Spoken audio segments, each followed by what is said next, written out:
തുടക്കത്തിൽ പറഞ്ഞതുപോലെ കേരള സ്റ്റോറി വിവാദം തന്നെയാണ് ഇന്നത്തെ വാർത്താ ദിനത്തിൽ ചർച്ച ചെയ്യപ്പെടുന്നത്. കത്തോലിക്ക സഭയിലെ ചില രൂപതകൾ സിനിമ പ്രദർശിപ്പിക്കുന്നതിനെ അനുകൂലിച്ചും പ്രതികൂലിച്ചും ശക്തമായ പ്രതികരണങ്ങളാണ് ഉയർത്തുന്നത്. ചെറിയ പെരുന്നാൾ ദിനമായ ഇന്ന് ഇതേ വിഷയത്തിൽ ശക്തമായ മറ്റു ചില പ്രതികരണങ്ങളും പുറത്തു വന്നിട്ടുണ്ട്. കേരള സ്റ്റോറി പ്രദർശിപ്പിക്കുന്നതിനെതിരെ പാളയം ഇമാമാണ് രംഗത്ത് വന്നത്. സിനിമ പ്രചരിപ്പിക്കുന്നത് വസ്തുതാവിരുദ്ധമായ കാര്യങ്ങളാണ് എന്ന് പറഞ്ഞത് പാളയം ഇമാം VP സുഹൈബ് മൗലവിയാണ്. ലവ് ജിഹാദ് ഇല്ലെന്ന് കേന്ദ്ര സർക്കാർ തന്നെ വ്യക്തമാക്കിയിട്ടുണ്ടെന്നും അദ്ദേഹം പറയുന്നു. നമുക്ക് ആദ്യം പാളയം ഇമാമിന്റെ വാക്കുകൾ നോക്കാം.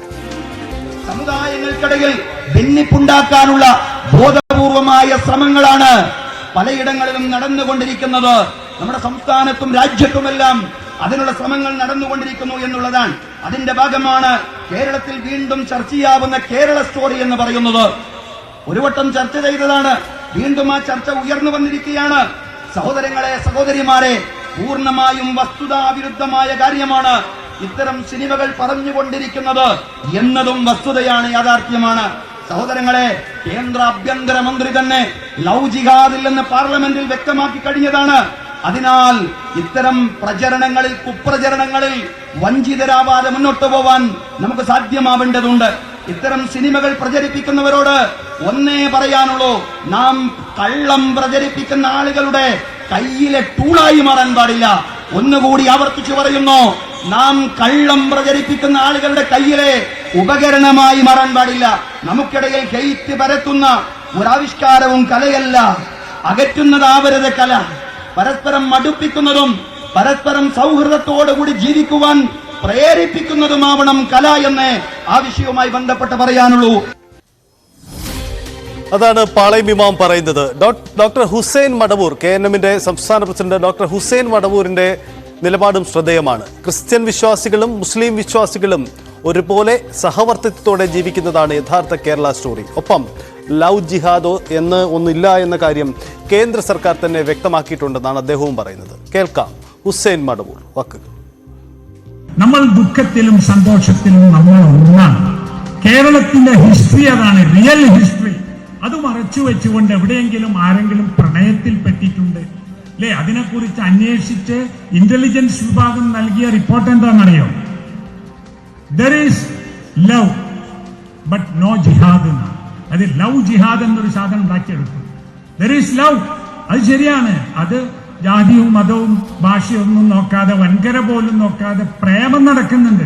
അത് ഓരോരുത്തരും കരുതിക്കൊള്ളുക. ഏതെങ്കിലും കെണി ചെന്ന് ചാടുന്നത് അതൊരു സാമുദായിക വിഷയമല്ല, അത് അങ്ങോട്ടും ഇങ്ങോട്ടും ഒക്കെ ഉണ്ടാവും. പക്ഷെ ദർ ഇസ് നോ ജിഹാദ്.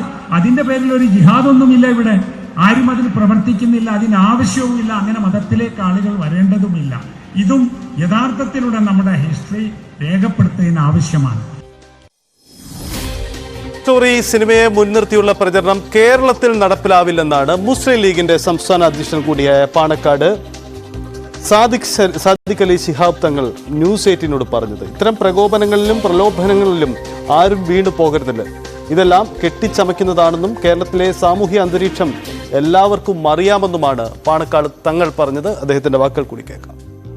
കേരളത്തെ സംബന്ധിച്ചിടത്തോളം അത്തരത്തിലുള്ള പ്രചാരണങ്ങൾ ജനങ്ങളത് കണക്കിലെടുക്കില്ല എന്നുള്ളത് തന്നെയാണ്. ഇവിടെ സാമുദായിക സൗഹാർദ്ദത്തെ മുഖവിലേക്ക് എടുത്തുകൊണ്ടുള്ളൊരു സാമൂഹ്യ അന്തരീക്ഷമാണല്ലോ കേരളത്തിലുള്ളത്. അപ്പം അതുകൊണ്ട് തന്നെ അത്തരത്തിലുള്ള പ്രചാരണത്തിലും കാര്യമില്ല. പിന്നെ അത്തരം പ്രലോഭനങ്ങളിലൊന്നും ആരും വീണ് പോകരുതെന്നാണ് പറയാനുള്ളത്. പ്രത്യേകിച്ച് ഞങ്ങളൊക്കെ ഇന്നിപ്പോൾ പള്ളികളിലൊക്കെ ആഹ്വാനം കൊടുത്തിട്ടുണ്ട്. അതായത് പിന്നെ അങ്ങനെ പ്രകോപനത്തിലൊന്നും ആരും വശംബദ്ധരായി പോകരുത് എന്ന് പറഞ്ഞു. കേരളത്തിൻ്റെ പ്രത്യേകതയാണല്ലോ സാഹോദര്യത്തോടെ ജീവിക്കേണ്ട ഒരു സാഹചര്യമാണ് കേരളത്തിലുള്ളത്. പിന്നെ ഈ ഇത്തരത്തിലുള്ള കഥകളൊക്കെ തന്നെ കെട്ടിച്ചമക്കപ്പെടുന്നതാണ്. യാഥാർത്ഥ്യവുമായിട്ടൊരു ബന്ധവുമില്ലാത്ത കാര്യങ്ങളാണ് സിനിമയുടെ പേരിൽ ഒക്കെ ഇറങ്ങിക്കൊണ്ടിരിക്കുന്നത്. കേരളത്തിൻ്റെ സാമൂഹ്യ അന്തരീക്ഷം പഠിക്കുന്നവർക്കറിയാം കേരളത്തിലെ ജനങ്ങൾ എങ്ങനെയാണ് ജീവിക്കുന്നത്. ഈ കേരള സ്റ്റോറി വിവാദം കഴിഞ്ഞ 2-3 ദിവസങ്ങളായി കേരളം ചർച്ച ചെയ്യപ്പെടുന്നതാണ്. രാഷ്ട്രീയ രംഗത്തുള്ള പല പ്രമുഖരും ഈ വിഷയത്തിൽ അഭിപ്രായം പറഞ്ഞു. പക്ഷേ ഈ വിവാദങ്ങളിലേക്ക് ഇനി പോവരുത് എന്നൊരു ജാഗ്രത പുലർത്തുകയാണ് പൊതുവിൽ കോൺഗ്രസിന്റെയും ഒപ്പം തന്നെ CPMന്റെയും നേതാക്കൾ. പക്ഷേ ഇന്ന് കോഴിക്കോട്ടെ സ്ഥാനാർത്ഥികൾ ഈ വിഷയത്തിൽ തങ്ങളുടെ നിലപാടുകൾ പരസ്യമാക്കിയിട്ടുണ്ട്. പ്രത്യേകിച്ച് ചെറിയ പെരുന്നാൾ ദിനത്തിൽ ഈ കേരള സ്റ്റോറി വിവാദവുമായി ബന്ധപ്പെട്ട കോഴിക്കോട്ടെ സ്ഥാനാർത്ഥികൾ, പ്രത്യേകിച്ച് ഇടതുമുന്നണി സ്ഥാനാർത്ഥി ഇളമരം കരീമും ഒപ്പം UDF സ്ഥാനാർത്ഥി MK രാഘവനും എന്തു പറഞ്ഞു നോക്കാം. കേരള സ്റ്റോറി കേരളത്തിന്റെ എല്ലാ ചരിത്രത്തെയും പുച്ഛിക്കുന്നതും വെറുപ്പിന്റെ രാഷ്ട്രീയം പ്രചരിപ്പിക്കുന്നതുമാണ്. അത് നമ്മുടെ മതസൗഹാർദ്ദത്തിനും പരസ്പര ബന്ധങ്ങൾക്കും വിഘാതമുണ്ടാക്കുന്നതാണ്. RSS ആണ് ഇതിന് പിന്നിൽ. ഈ തെരഞ്ഞെടുപ്പിൽ അവരുടെ രാഷ്ട്രീയം പ്രചരിപ്പിക്കാൻ കേരളത്തിൽ അവർ പ്രദർശനത്തിന് മുന്നോട്ട് വയ്ക്കാൻ ഇതൊന്നും കേരള ജനത അംഗീകരിക്കില്ല. പ്രത്യേകിച്ച് വിഭാഗീയത ഉണ്ടാക്കാനുള്ള ശക്തമായ ശ്രമങ്ങൾ നടന്നു വരികയാണ്. അതൊരു കേരളത്തിൽ അനുവദിക്കാൻ കഴിയാവുന്ന ഒന്നല്ല. കേരളത്തിന്റെ ഒരു നമ്മുടെ മഹിതമായ പാരമ്പര്യമുണ്ട്, ഒരു മതേതര പാരമ്പര്യമാണ്, സംസ്കാരമാണ്. അപ്പോൾ അത് ഉയർത്തിപ്പിടിക്കേണ്ട ഒരു സന്ദർഭത്തിൽ വിഭാഗീയതയുടെ ഒരു ആഴം വർദ്ധിപ്പിക്കാൻ നടത്തുന്ന ശ്രമം ബോധപൂർവമായ ശ്രമമാണ്. അത് ആ ശ്രമം ഒരിക്കലും നമുക്ക് അംഗീകരിക്കാൻ കഴിയില്ല.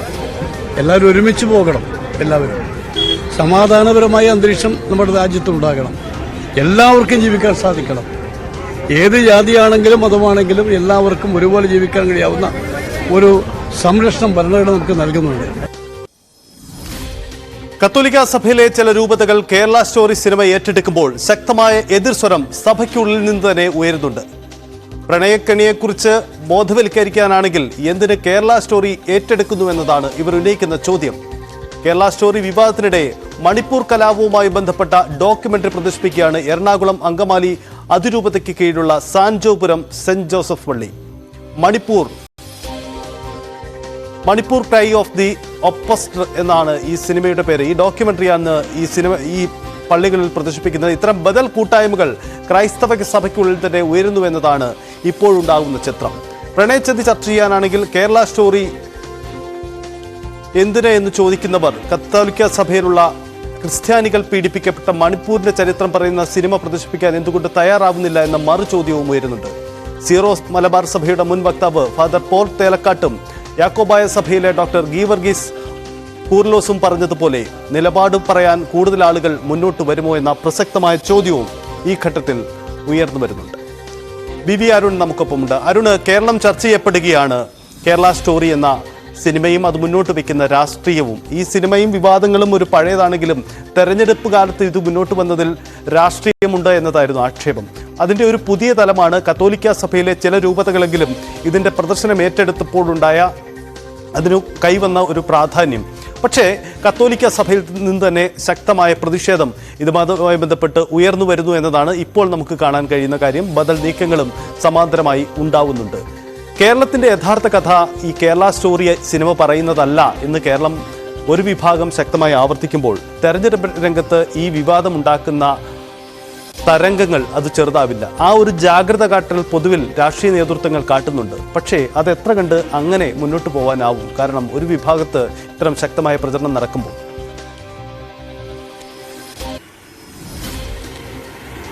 സാഹിത്യ കേരളത്തിന്റെ റിയൽ സ്റ്റോറി അല്ല എന്ന് പറഞ്ഞുകൊണ്ട് കേരളത്തിലെ രാഷ്ട്രീയ ഭൂരിപക്ഷവും പൊതു ജനങ്ങളിൽ വലിയൊരു വിഭാഗവും തള്ളിക്കളഞ്ഞ കേരള സ്റ്റോറിയാണ് വീണ്ടും കേരളത്തിൽ സജീവ ചർച്ചയാവും. ശരിക്കും പറഞ്ഞാൽ രണ്ടാം ഇന്നിംഗ്സ് എന്ന് തന്നെ പറയണം. അതിന് തുടക്കമിട്ടത് ദൂരദർശനാണ്. ദൂരദർശൻ കഴിഞ്ഞ ദിവസം അത് പ്രദർശിപ്പിക്കാനുള്ള തീരുമാനം വലിയ വിമർശനത്തിനിടയാക്കിയിരുന്നു, വലിയ പ്രതിഷേധം ഉണ്ടാക്കിയിട്ടും ദൂരദർശൻ അത് പ്രദർശിപ്പിച്ചു. അതിനുശേഷം താമരശ്ശേരി രൂപതയും ഇടുക്കി രൂപതയും ഒക്കെ ആ രീതിയിലുള്ള പ്രദർശനവുമായി മുന്നോട്ട് പോകുമ്പോൾ സ്വാഭാവികമായും അത് വീണ്ടും വലിയ ചർച്ചയും ആശങ്കയുമായി മാറുകയാണ്. കാരണം ഇത് ഈ കേരള സ്റ്റോറിയിൽ പറയുന്ന കാര്യങ്ങൾ, അതിന്റെ ഉള്ളടക്കം കേരളത്തെ സാമുദായികമായി വിഭജിക്കുന്ന ഒന്നെന്ന ആശങ്കയാണ് പൊതുവിൽ കേരളത്തിലെ ഇടത് വലത് മുന്നണികൾ ഉന്നയിച്ചത്. അതേസമയം തന്നെ BJP അതിനെ ആ ഘട്ടത്തിൽ സ്വാഗതം ചെയ്യുകയും ചെയ്തു. കേരള സ്റ്റോറി ആവിഷ്കാര സ്വാതന്ത്ര്യമായി മാത്രം കണ്ടണമെന്ന നിലപാടാണ് BJP ഇപ്പോഴും സ്വീകരിക്കുന്നത്. സ്വാഭാവികമായും ക്രൈസ്തവ സഭയിൽ ഒരു വിഭാഗമെങ്കിലും ഇത് പ്രദർശനവുമായി മുന്നോട്ട് പോകുമ്പോൾ അതിനെതിരെ എതിർ ശബ്ദം ഉയർന്നു വരുന്നത് മുസ്ലിം സമുദായത്തിൽ തന്നെയാണ് എന്നത് ഏറ്റവും പ്രധാനപ്പെട്ട കാര്യമാണ്. സൂചിപ്പിച്ച പോലെ ക്രൈസ്തവ സഭയ്ക്കുള്ളിലെ ചില വിഭാഗങ്ങളും അതിനെ എതിർത്ത് മുന്നോട്ട് വരുന്നു. അവിടെ കേരളത്തിലെ ഇടത് വലത് മുന്നണികൾ ഐക്യത്തോടുള്ള നിലപാടാണ് ഇതുവരെ സ്വീകരിച്ചിട്ടുള്ളത്. കാരണം ഇത് ചർച്ച ചെയ്യപ്പെടാൻ ആഗ്രഹിക്കുന്നത് BJP ആണ്, സംഘപരിവാർ ശക്തികളാണ്. അതിന് ആയുധമായി അതിന് വളം ഇട്ടുകൊടുക്കരുത് ആരും എന്നൊരു പൊതുവിമർശനം നമുക്കറിയാം. സഭാ നേതൃത്വങ്ങൾക്കെതിരെയൊക്കെ വിമർശനം അത്ര എളുപ്പമല്ല കേരളത്തിന്റെ സാമുദായിക സാഹചര്യങ്ങളിൽ. രാഷ്ട്രീയക്കാർ പോലും അതിനെ പലപ്പോഴും മടിക്കുന്നവരാണ്. വിമർശകരൊക്കെ വലിയ പഴി പിന്നീട് കേട്ടിട്ടുണ്ട്. പക്ഷേ ഈ വിഷയത്തിൽ വലിയ ശക്തമായ ഒരു വിമർശനം അല്ലെങ്കിൽ പോലും ആ നീക്കത്തിൽ നിന്ന് സഭകൾ പിന്മാറണമെന്ന അഭിപ്രായം മുഖ്യമന്ത്രിയായാലും പ്രതിപക്ഷ നേതാവായാലും ഇന്നലെ സംസാരിച്ച AK ഉൾപ്പെടെ നേതാക്കളായാലും ആ രീതിയിൽ ഉന്നയിച്ചിട്ടുണ്ട്.